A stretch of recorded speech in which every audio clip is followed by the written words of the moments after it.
یہ اللہ نے رونق رکھی ہے زندگی کی تو ان تین چیزوں میں، قرآن کی تلاوت ہے، اللہ کا ذکر ہے، اور رسول اللہ صلی اللہ علیہ وسلم پر درود بھیجنا ہے۔ ان تین چیزوں کو جو نعمت سمجھتا ہے، یہ اللہ کے وعدے ہیں کہ اللہ ذو جلال اس بندے کو بھی دنیا کے لیے نعمت ہی بنا دیتے، اور یہ رمضان مبارک سے پہلے یہ تین چیزیں آپ کے معمول بن جانا چاہیے۔ چلتے پھرتے اللہ کا ذکر، ہر روز نئے دن کا آغاز قرآن مجید کی تلاوت کے ساتھ، اور یہ وقت نکالا کرے کہ میں نے اللہ کے ذکر کے بعد درود بھی بھیجنا ہے اللہ کے رسول پر۔ یعنی کتنی خوش نصیبی کی بات ہے۔ حدیث کے الفاظ ہیں، دعا قبول ہونا تو بڑی دور کی بات، جس دعا میں درود نہ پڑھا جائے وہ دعا آسمانوں تک پہنچتی ہی نہیں۔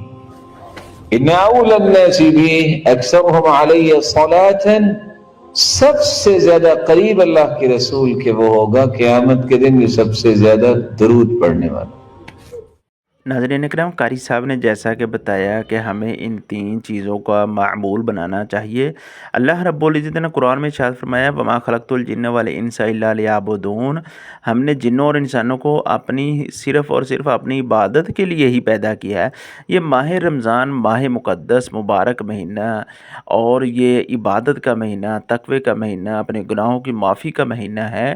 اس مہینے سے عقل مند انسان وہ ہوتا ہے جو اس مہینے سے اپنے آپ کو فائدہ پہنچاتا ہے اور اپنے آپ کو بدلتا ہے، اللہ کے حکموں کی پابندی کرتا ہے۔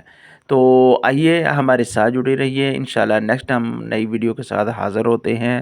ہمیں اجازت دیجیے۔ اللہ رب العزت سے دعا، اللہ رب العزت ہمارے استاد محترم قاری صاحب کو تندرستی صحت والی زندگی دے، اور اللہ رب العزت انہیں اپنے حفظ و امان میں رکھے۔ السلام علیکم ورحمۃ اللہ وبرکاتہ۔